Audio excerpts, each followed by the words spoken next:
तो आज हम FSH, LH और हार्मोन जो है ना इसके फंक्शंस और ये सारी चीज़ें हम पढ़ेंगे। सही है।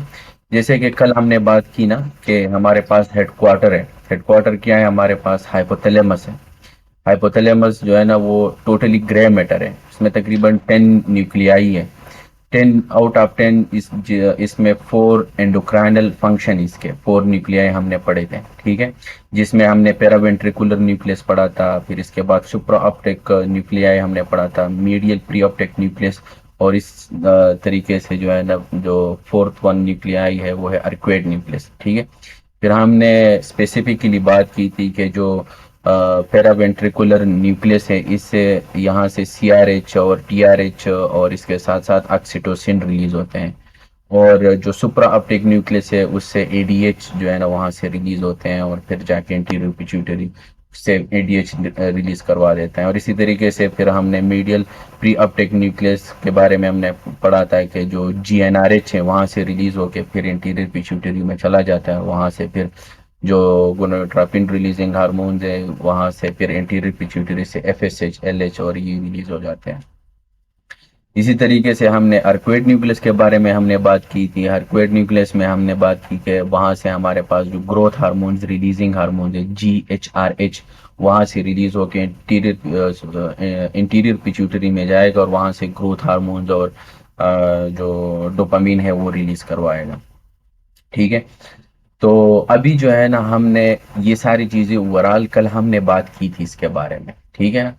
तो वही हमने कहा था कि जो हमारे पास सुपर हाइपोथैलेमस में जो हमारे पास मीडियल प्री अपटेक न्यूक्लियस है वहां से हमें हमारे पास क्या रिलीज होते हैं?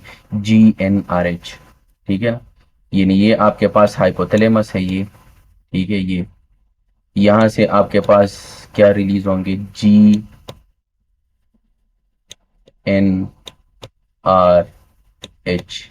ठीक है। फिर GnRH वहां से जो मीडियल प्री अपटेक न्यूक्लियस है वहां से GnRH यानी गोनाडोट्रोपिन रिलीजिंग हार्मोन्स रिलीज हो जाएंगे। फिर वो जाके हमारे पास इंटीरियर पिट्यूटरी में आएंगे यहाँ पे। ठीक है ना। और यहाँ से हमारे पास FSH और LH ये रिलीज करवाएंगे। देखें, FSH और LH। अब यहाँ से इंटीरियर पिट्यूटरी से हमारे पास LH और FSH रिलीज हो गए हैं। अब इस LH और FSH का काम ये है कि ये ओवरी के पास अगर चले गए तो वहां से हमारे पास ओवरी से हमारे पास एस्ट्रोजन रिलीज करवाएगा।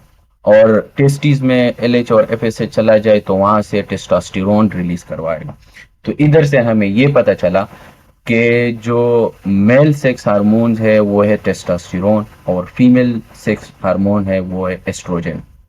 ठीक है। तो अगर यहाँ से मेल के पास आया टेस्टिस से हमारे पास टेस्टोस्टेरोन रिलीज करवाया। टेस्टोस्टेरोन का काम क्या है कि वो जाके हमारे पास मेल सेकेंडरी सेक्स करेक्टरिस्टिक जो है ना वो डेवलप करवाएगा। ठीक है। जब वो डेवलप करवा देता है उसमें क्या है से मेल जो सेकेंडरी सेक्स करेक्टरिस्टिक है उसमें हमारे पास क्या आता है? जो पेनिस है, स्क्रोटम है, उसकी डेवलपमेंट और उसकी ग्रोथ होगी। ठीक है। इसी तरीके से फेशियल जो हेयर्स हैं जो मेल में आते हैं, दाढ़ी वगैरह और ये मोस्टेच वगैरह ये। ठीक है। लेरिंग्स उसको जो है ना वो एलांगेट करवाएगा। इसी वजह से जब बच्चा प्यूबर्टी में चला जाता है, पहुंच जाता है, तो उसकी आवाज़ में वो बेस टाइप आ जाती है। तो यही वजह है कि वो टेस्टोस्टेरोन जाके हमारे पास लेरिंग्स को एलांगेट करवा देता है। ठीक है। और इसी तरीके से आपके पास जो है ना वो बॉडी, आर्मपेट और जगह जगह पे आपके पास हेयर आ जाते हैं। ये टेस्टोस्टेरोन की वजह से आते हैं। ठीक है। हमारे पास प्यूबिक हेयर हुआ, आर्मपेट हेयर हुआ, ये सारे चीजें हमारे पास टेस्टोस्टेरोन की वजह से आती है, और ये मेल सेकेंडरी कैरेक्टरिस्टिक है। ठीक है। इसी तरीके से जब यहाँ ओवरी से हमारे पास एस्ट्रोजन रिलीज होंगे ना, ये देखिए एस्ट्रोजन, तो फिर ये जाके हमारे पास female sex characteristic, secondary sex characteristic है वो डेवलप कराएगा, जैसे मेल में करवाए टेस्टोस्टेरोन ने, फीमेल में एस्ट्रोजन। ठीक है। अब यहाँ पे हमारे पास जो फीमेल में सेक्स करेक्टरिस्टिक्स है वो है हमारे पास ब्रेस्ट डेवलपमेंट होती है यहाँ पे। ठीक है ना। और इसी का तरीके से हमारे पास प्यूबिक और अम्पेट हेयर जो है ना वो आ जाती हैं। ठीक है।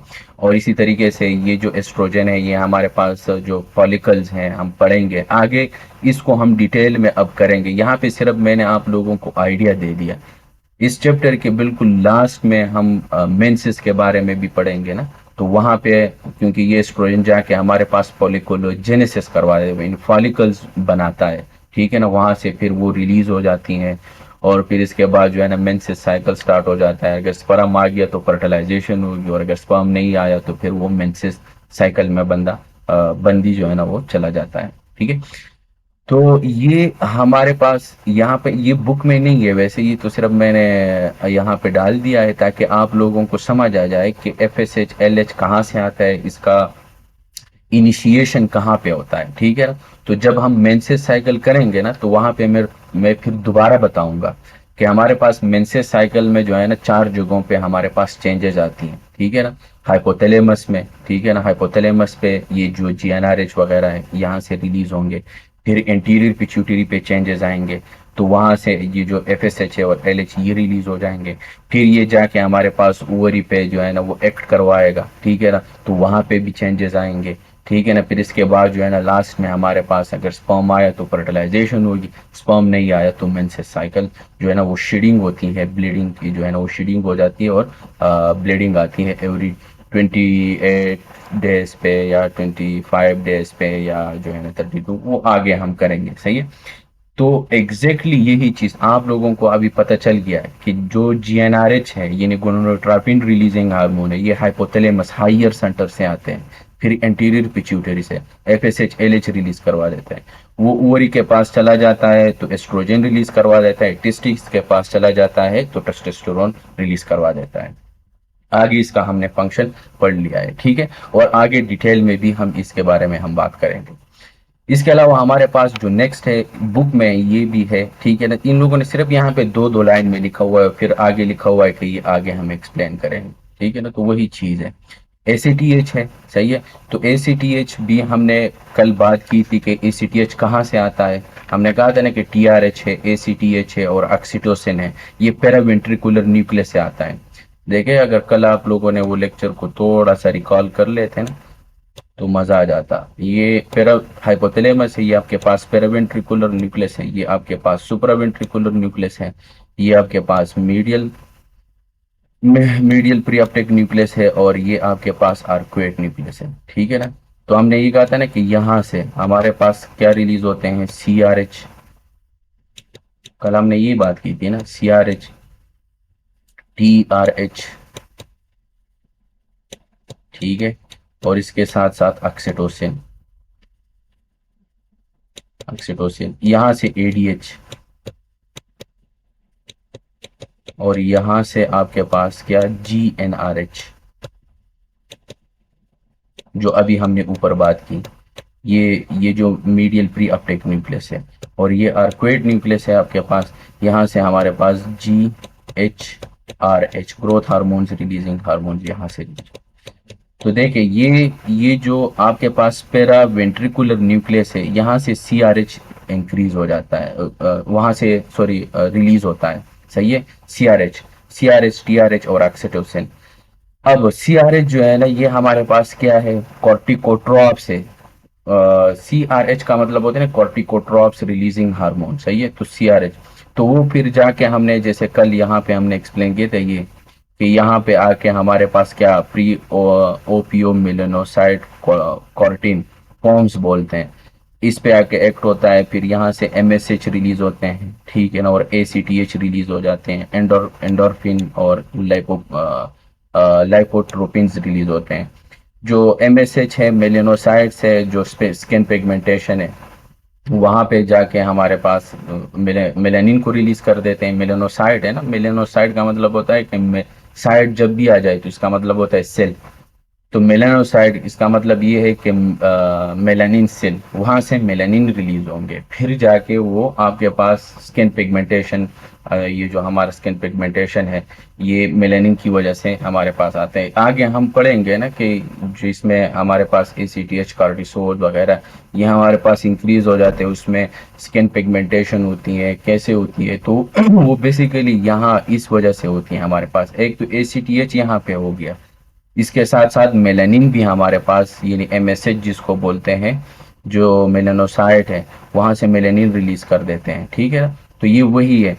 अब जाके और इसके साथ साथ ACTH, ये देखें ACTH हमारे पास रिलीज हो गया, ठीक है ना। अब ये जो ACTH है एग्जैक्टली वही बात है, वहां से हमारे पास जो पेरावेंट्रिकुलर न्यूक्लियस है हाइपोथैलेमस में, यहाँ से हमारे पास ये CRH रिलीज होंगे, फिर वो आके हमारे पास जो है ना, ये देखिए CRH हाइपोथैलेमस से CRH आया एंटीरियर पिट्यूटरी में आएगा और इसको कहेगा कि भाई साहब आप अपना ACTH रिलीज करवाएं।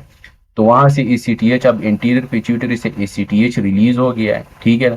ये ACTH जो है ना, ये फिर जाके एड्रीनल ग्लैंड्स पे एक्ट करेगा, और जब वहां पे ग्लैंड, ये देखे किडनी है, किडनी के ऊपर जो ग्लैंड्स है उसको हम कहते हैं एड्रीनल ग्लैंड, सही है, बिल्कुल डोम शेप होता है, ठीक है, किडनी के ऊपर पड़ा रहता है, वहां पे एक्ट करेगा और वहां से हमारे पास कार्टिसोल रिलीज होंगे, एंड्रोजन रिलीज होंगे और एल्डोस्टेरोन रिलीज होंगे, ठीक है ना। अब इसके बारे में आगे हम बड़े डिटेल में बात करेंगे, कार्टिसोल क्या है, इसका फंक्शन क्या है, एंड्रोजन क्या है, और ये सारी चीजें हम आगे बढ़ेंगे चैप्टर में भी हम कल या परसों जो है ना हम इसको एक्सप्लेन करेंगे, ठीक है। तो यहाँ तक आप लोगों को समझ आ गया कि भाई साहब ACTH कहाँ से रिलीज हुआ, ठीक है ना, फिर उसने क्या काम किया, एड्रिनल ग्लैंड पे चला गया, वहां पे एक्ट हो गया, वहां से हमारे पास कार्टिसोल, एंड्रोजन और एल्डोस्टेरोन जो है ना वो रिलीज हो गया। इसके बारे में आगे हम बात करेंगे, यहाँ तक आप लोगों को ये क्लियर हो गया, ठीक है। अब नेक्स्ट अब हम आते हैं ना ग्रोथ हार्मोन्स के बारे में, जो नेक्स्ट इस बुक में दिया है कि ग्रोथ हार्मोन्स, सही है।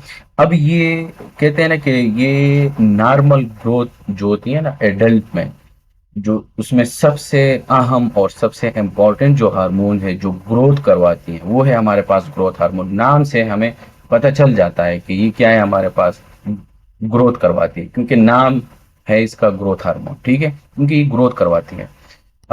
इसके अलावा जो है ना ये सिंगल पेप्टाइड है, सही है, इसका जो चेन आप देखें ना तो सिंगल चेन पॉलीपेप्टाइड है, ठीक है ना, और ये बिल्कुल प्रोलेक्टिन की तरह है, ठीक है ना, होमोलोगस है, होमोलोगस का मतलब होता है ना प्रोलेक्टिन की तरह, ठीक है ना। और इसके साथ साथ हमारे पास जो ह्यूमन प्लेसेंटल लैक्टोजन है, ये दो दो जहन में रख ले, प्रोलेक्टिन और ह्यूमन प्लेसेंटल लैक्टोजन बुक में लिखा हुआ है, ठीक है।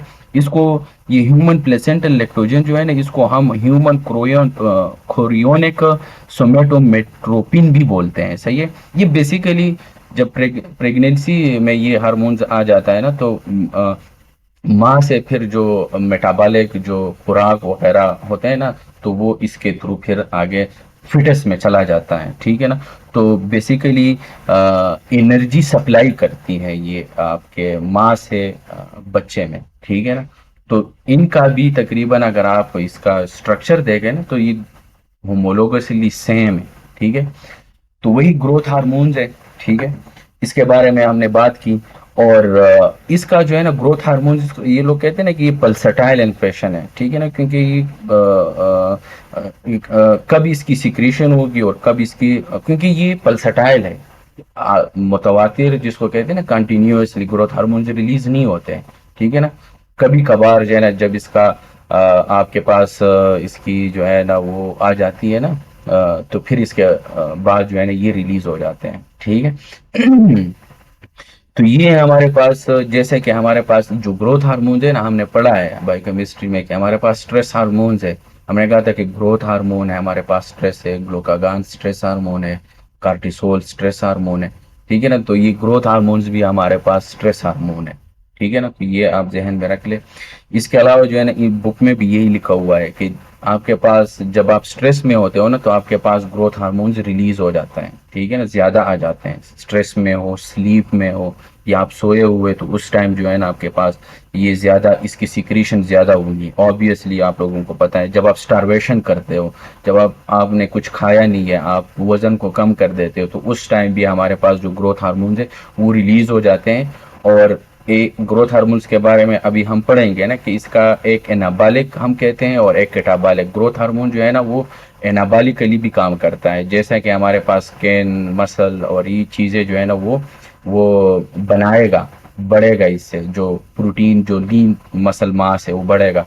कैटाबॉलिकली ये काम कर देते हैं, कैटाबॉलिकली का मतलब होता है ना कि काटता है, तो ये जाके हमारे पास लिपिड्स को तोड़ेंगे, तो जब लिपिड्स को तोड़ेंगे तो वहां से लाइपोलिसिस होगी, ठीक है ना। और इसके साथ साथ हमारे पास ग्लूकोनियोजेनेसिस, ग्लाइकोजिनोलाइसिस, ये जो है ना इनको भी तोड़ेंगे तो वहां से ग्लूकोज निकालेंगे। इसीलिए ग्रोथ हार्मोन्स को डायबिटोजेनिक भी बोलते हैं। एग्जाम में आप लोगों के पास क्वेश्चन आएगा कि हमारे पास वो कौन सा हार्मोन है कि जो डायबिटोजेनिक है, उसमें से नीचे ऑप्शन दिया होगा ग्रोथ हार्मोन। आप लोगों ने ग्रोथ हार्मोन को ही पिक करना है क्योंकि ये डायबिटोजेनिक है।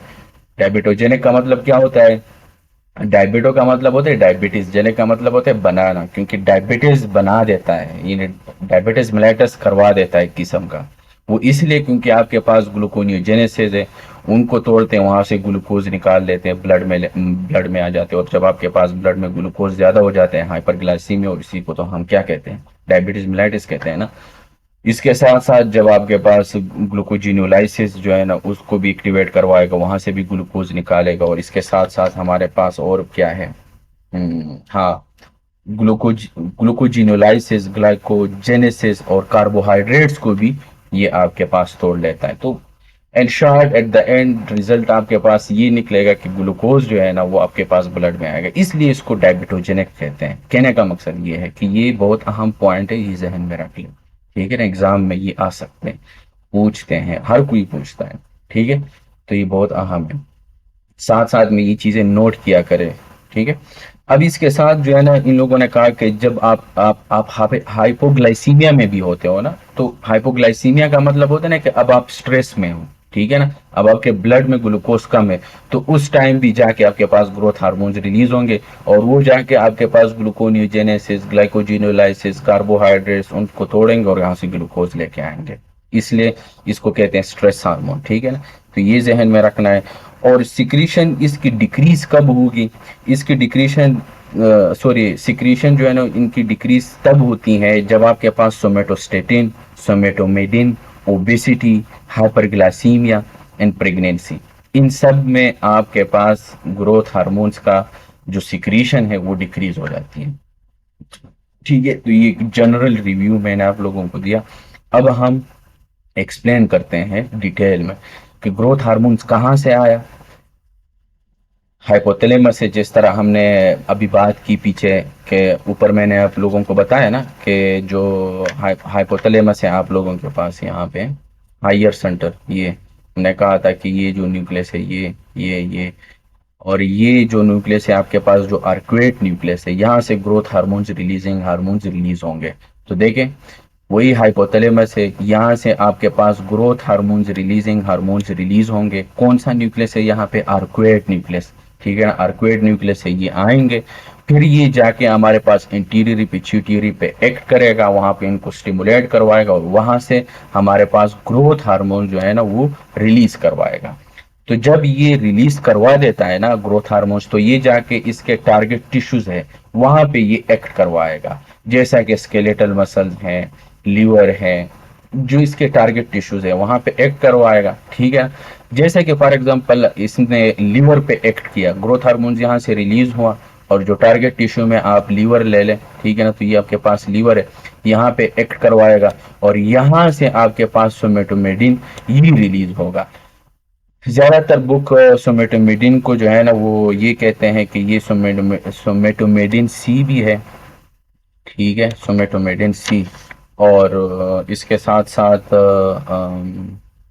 इंसुलिन ग्रोथ फैक्टर भी बोलते हैं इसको, और इंसुलिन लाइक ग्रोथ फैक्टर भी बोलते हैं, और इसको फैक्टर 1 भी बोलते हैं, सही है। तो ज्यादातर अब इस बुक ने सिर्फ इंसुलिन ग्रोथ फैक्टर लिखा हुआ है, इसको अब ज्यादातर बुक लिखते हैं कि फैक्टर 1, ठीक है, ज्यादातर बुक लिखते हैं कि इंसुलिन लाइक ग्रोथ फैक्टर। तो कंफ्यूज होना नहीं है, बस एक ही चीज है, उसके इतने सारे नाम है, ठीक है। अब ये सोमेटोमेडिन यहाँ से रिलीज हुआ ना, तो ये सोमेटोमेडिन जाके पीछे इंटीरियर पिट्यूटरी को कहता है कि भाई साहब आगे आपने ग्रोथ हार्मोन बहुत ज्यादा रिलीज किए, आगे हमें और जरूरत है ही नहीं। तो फिर ये जाके इंटीरियर पिट्यूटरी को कहता है कि बंद कर ले, तो ये जाके पीछे इसको बंद कर देता है, ठीक है ना। इसलिए ये जो माइनस का साइन है यहाँ पे, इसका मतलब होता है नेगेटिव, यानी इनहिबिट कर देना। तो सोमेटोमेडिन जाके एक तो डायरेक्टली एंटीरियर पिट्यूटरी को कहता है कि बंद कर ले, और इसी तरीके से पीछे जाके हाइपोथैलेमस को भी वहां से उनको स्टिमुलेट करवा देता है और वहां से सोमेटोस्टेटिन जो है ना वो रिलीज करवा देता है, और सोमेटोस्टेटिन जो है ना वो आके एंटीरियर पिट्यूटरी को इनहिबिट करवा देता है।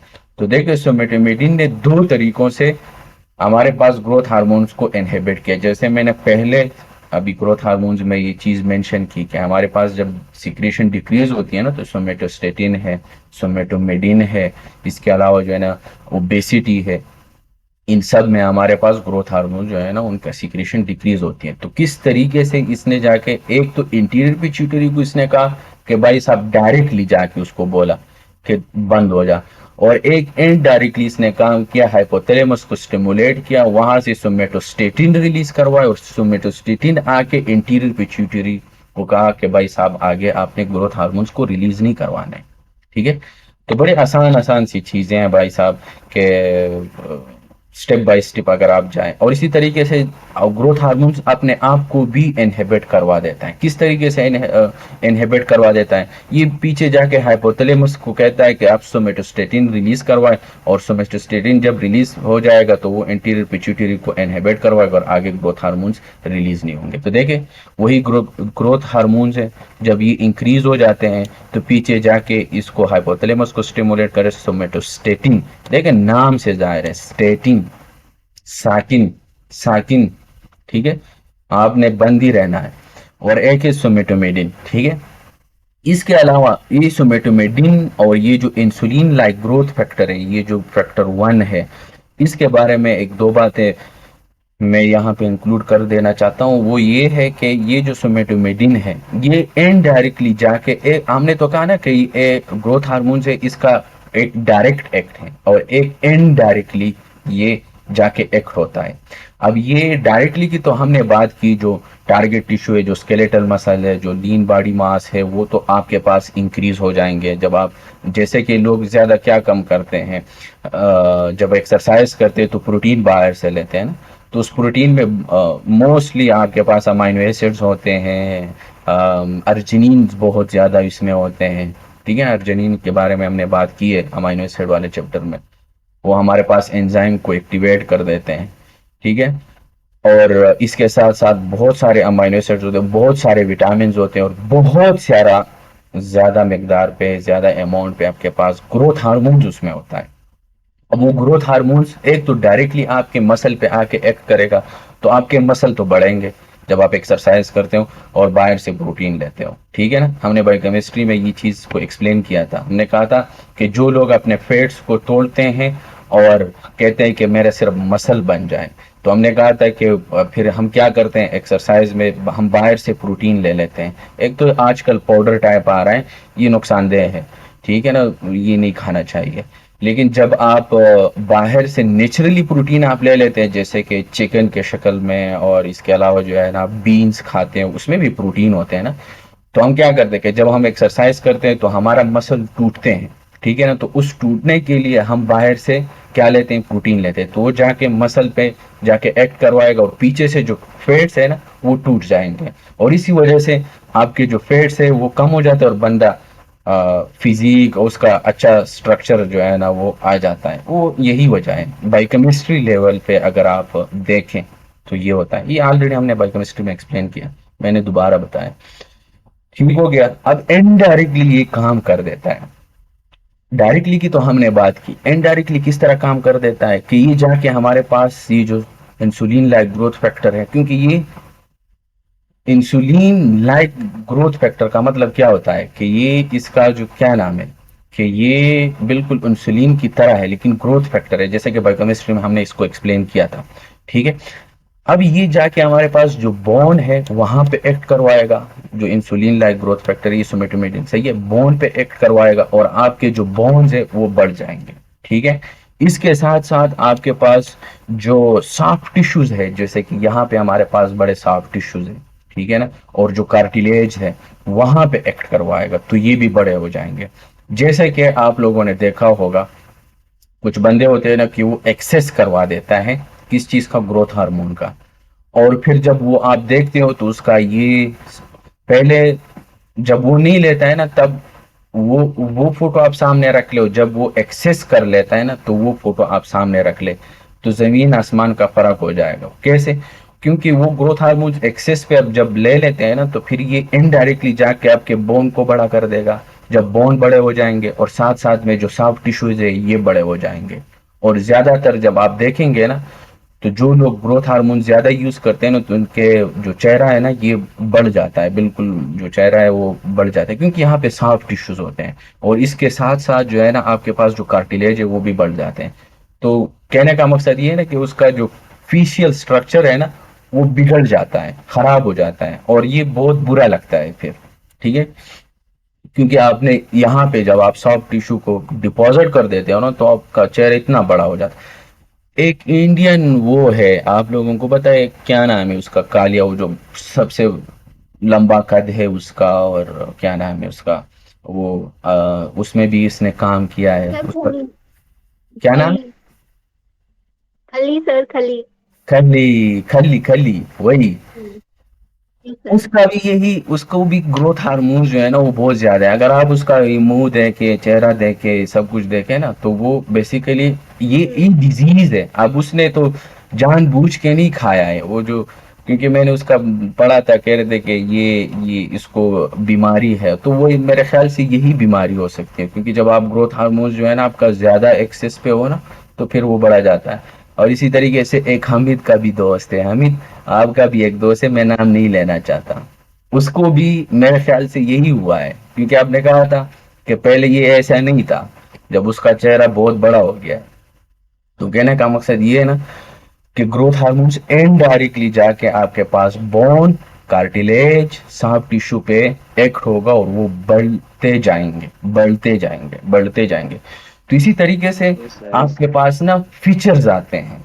वो फीचर्स क्या है आपके पास, जब आप एक्सेस हार्मोन्स आप ले लेते हो, बाहर से ले लेते हो, या आपके पास डिजीज आ जाती हैं, या एबनॉर्मेलिटीज आ जाती हैं, तो हमारे पास चिल्ड्रन में क्या होगा और बड़ों में क्या होगा। अब देखिए चिल्ड्रन में वही चीज है भाई साहब। हाँ, इसके साथ साथ अब मैं ये फीचर्स में बताऊंगा अभी आगे, ठीक है।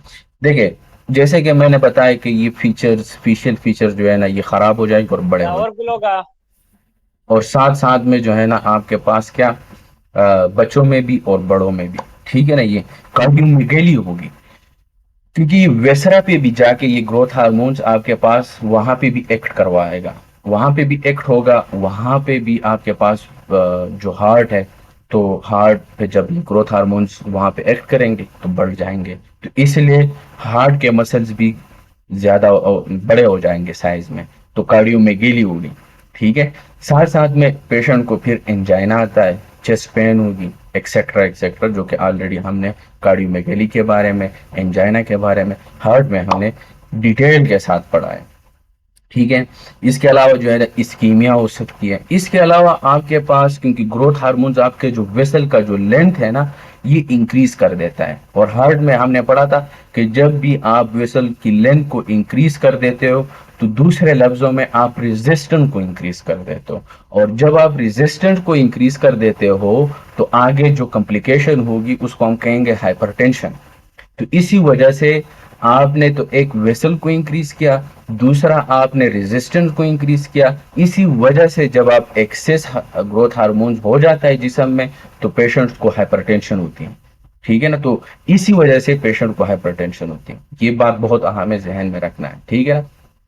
कॉन्सेप्ट के साथ आप लोगों ने पढ़ना है कि आप ग्रोथ हार्मोन्स वाले पेशेंट को हाइपरटेंशन क्यों होती है। समझने वाली बात है ना, कि अब ग्रोथ हार्मोन्स का इसका क्या रिलेशन है, लेकिन रिलेशन है, ये वाला रिलेशन है, ठीक है। कार्डियोमेगेली क्यों होती है, ये वाला रिलेशन है जो मैंने बताया, ठीक है ना। एंजाइना क्यों होती है, यही वाला रिलेशन है, ठीक है। ये सारी चीजें आप लोगों ने जहन में रखनी है। और बाकी जो फेशियल स्ट्रक्चर है वो तो आप लोगों को मैंने बता दिया है। एनलार्ज मैंडिबल, ऑलरेडी मैंने आपको बताया कि मैंडिबल एनलार्ज होंगे भाई, वो ऑलरेडी मैंने आपको बताया, क्योंकि ये इनडायरेक्टली काम कर देता है।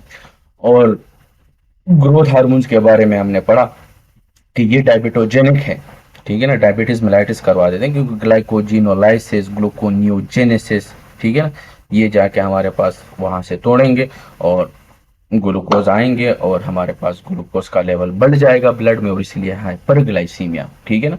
तो जब भी हाई ग्रोथ हार्मोन्स की एक्सेस होगी तो हाइपरग्लाइसीमिया, क्लियर हो गया।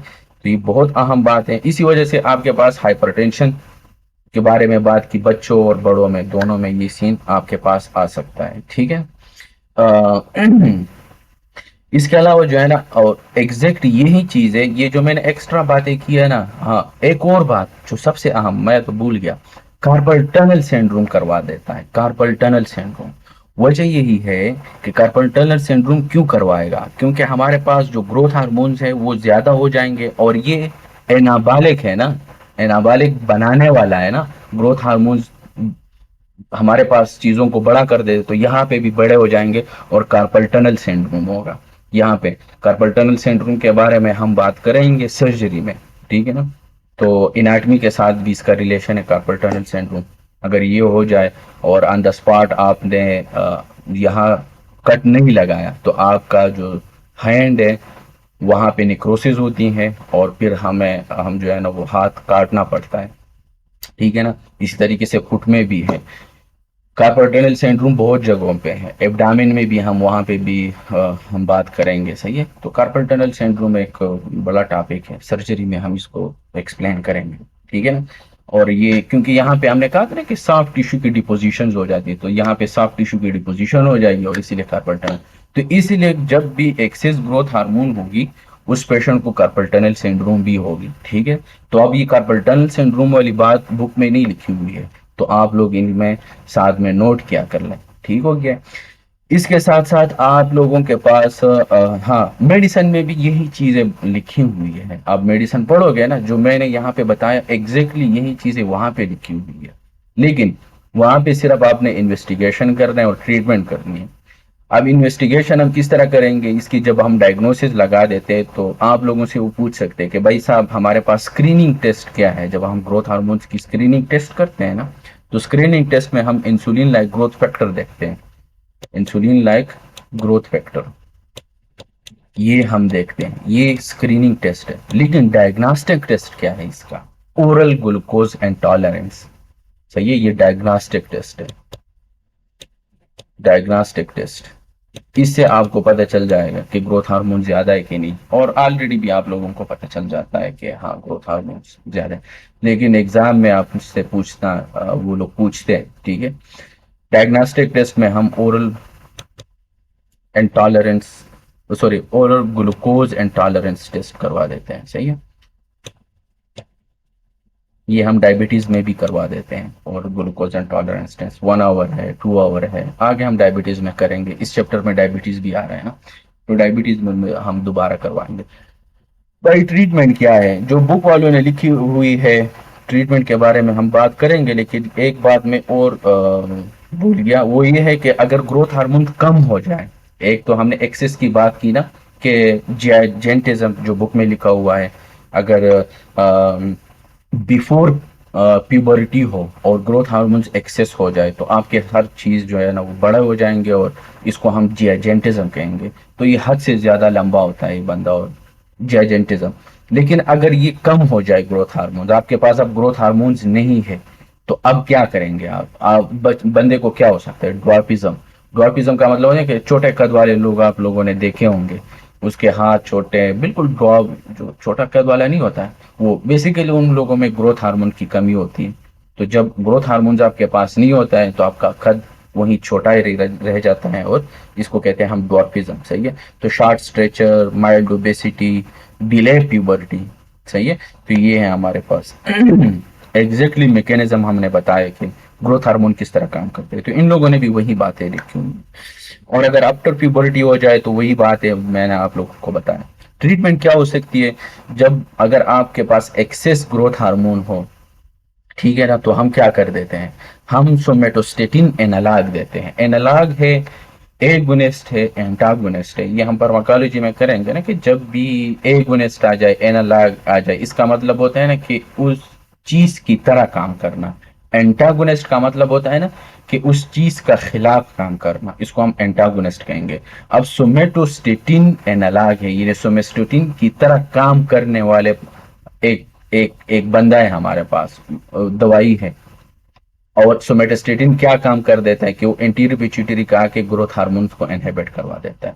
और ये हम फार्माकोलॉजी में करेंगे, सही है, फार्माकोलॉजी में आगे हम पढ़ेंगे तो वहां पे मैं बता दूंगा।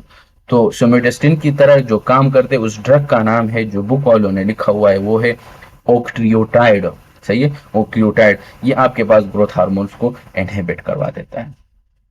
क्लियर हो गया है? ये हमारे पास ग्रोथ हार्मोन्स के साथ हमने बात की बड़े डिटेल के साथ, ठीक है।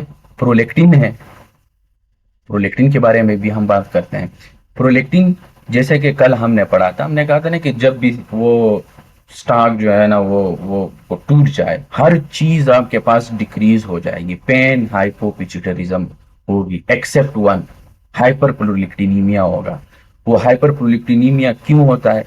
क्योंकि वहां से हमारे पास डोपामीन आता था, ठीक है ना, डोपामीन जाके D2 रिसेप्टर पे एक्ट होता था, और D2 रिसेप्टर इनहिबिटरी है, वो जाके हमारे पास प्रोलेक्टिन को इनहिबिट करवाता था। अब डोपामीन नहीं आएगा, एंटीरियर पिट्यूटरी से हमारे पास प्रोलेक्टिन रिलीज होंगे, इसलिए प्रोलेक्टिन का लेवल इंक्रीज, इसलिए हाइपर प्रोलेक्टिनीमिया। क्लियर है? कल हमने ये बात की थी।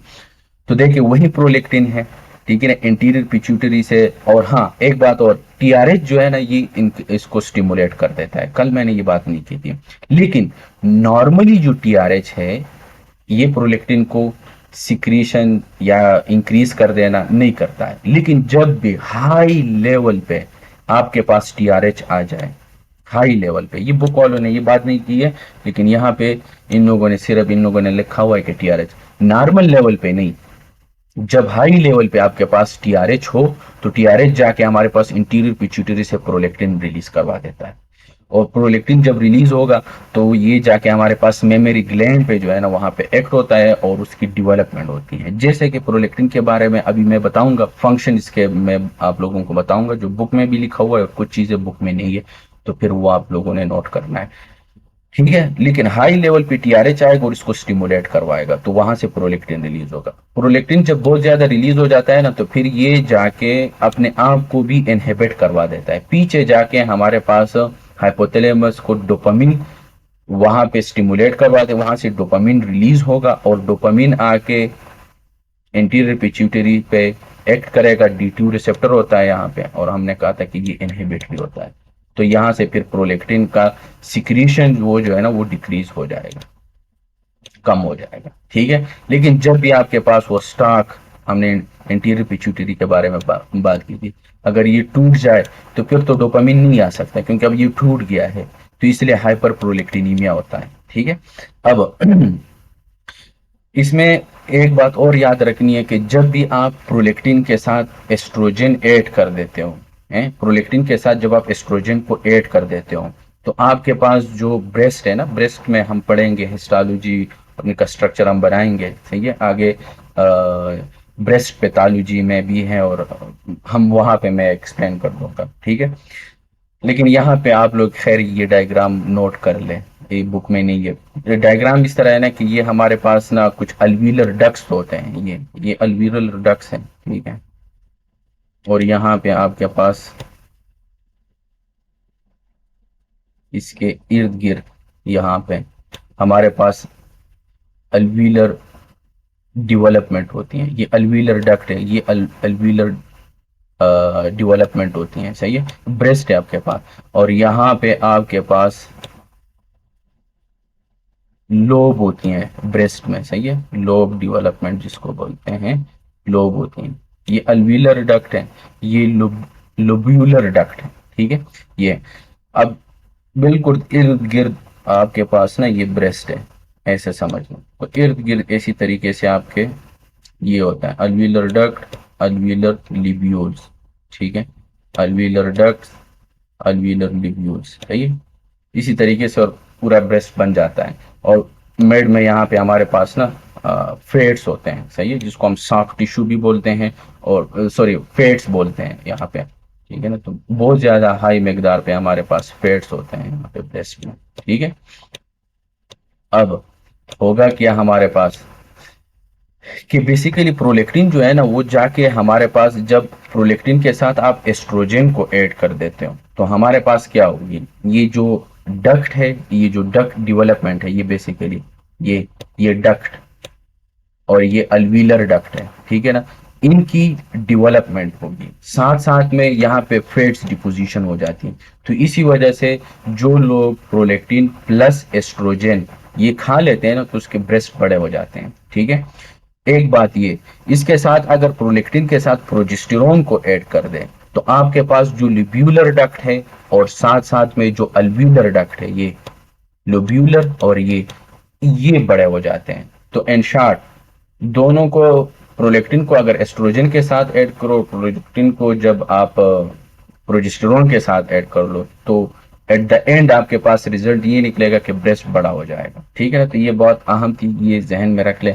इसके साथ साथ प्रोलेक्टिन जो है ना, ये आपके पास प्रोडक्शन करवा देता है किस चीज का, मिल्क प्रोडक्शन, ठीक है ना। प्रोलेक्टिन का काम यही है कि वहां पे, क्योंकि यहाँ पे ये हमने कहा था ना कि डक्ट को बड़ा कर देता है, वहां पे जो है ना वो लोब्यूल्स को भी बड़ा कर देते हैं और जाके हमारे पास मिल्क की प्रोडक्शन होती है, ठीक है ना। इसको हम कहते हैं, बुकॉलो ने एक टर्म लिखा हुआ है लेक्टोजेनेसिस। लेक्टोजेनेसिस का मतलब होता है ना कि मिल्क प्रोडक्शन, ठीक है ना, तो लेक्टेशन होती है।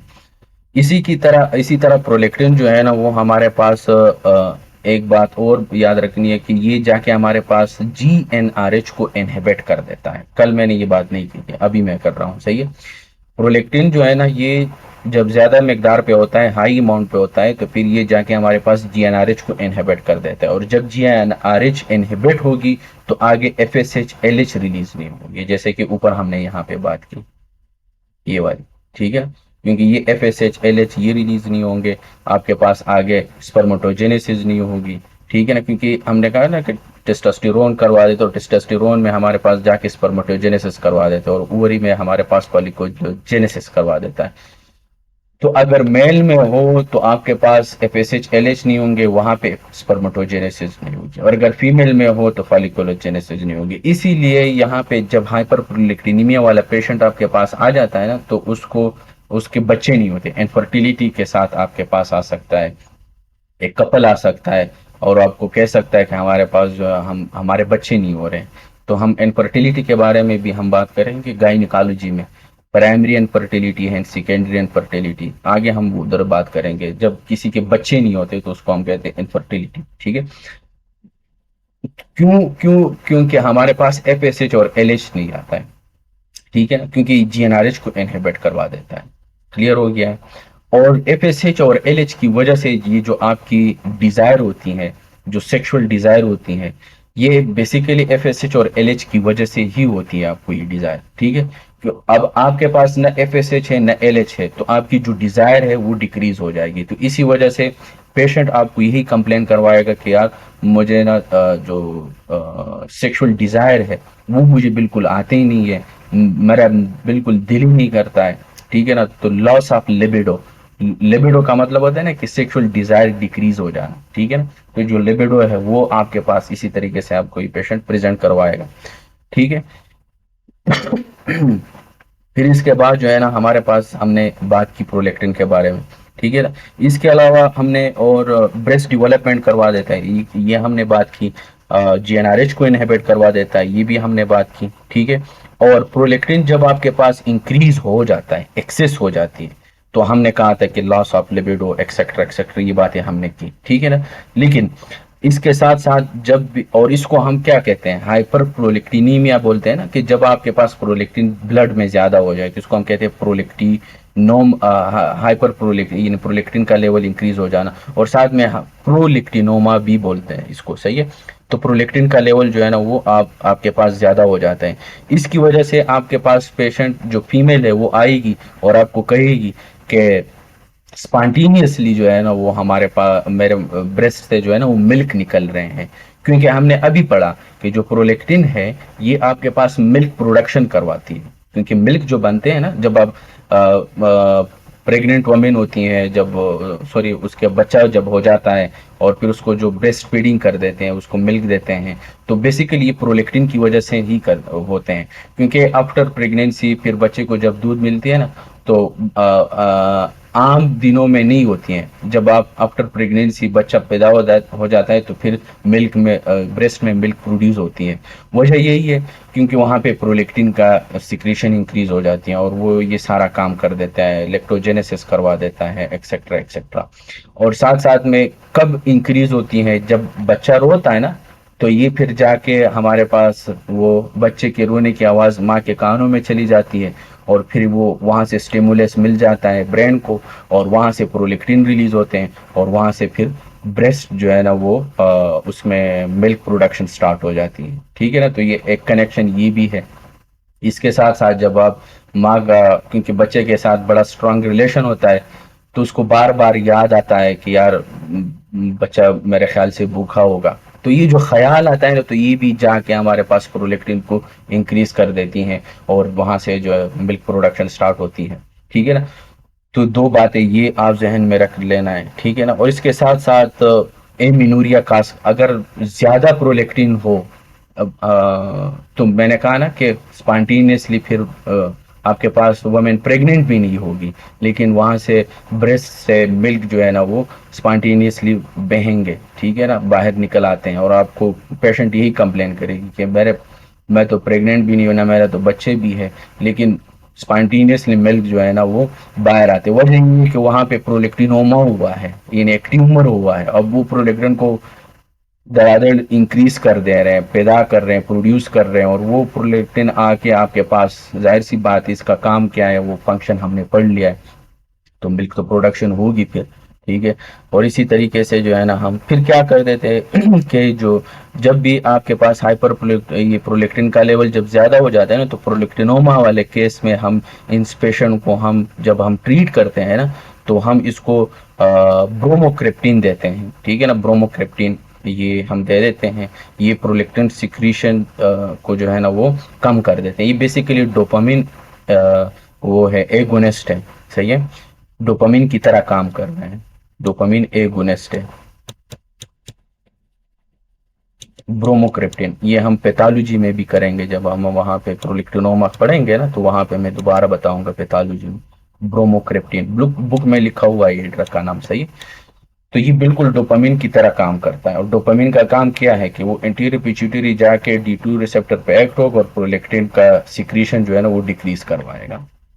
ठीक है ना, तो ये हमारे पास ये चीजें थे। और साथ साथ में हाँ, एमिनूरिया हो गया, ठीक हो गया, GnRH का डिक्रीज हो जाना, ये भी हो गया। सही है, स्ट्रेस, प्रेगनेंसी, ब्रेस्ट फीडिंग, ये सारे काजेज हैं हमारे पास। ठीक है ना,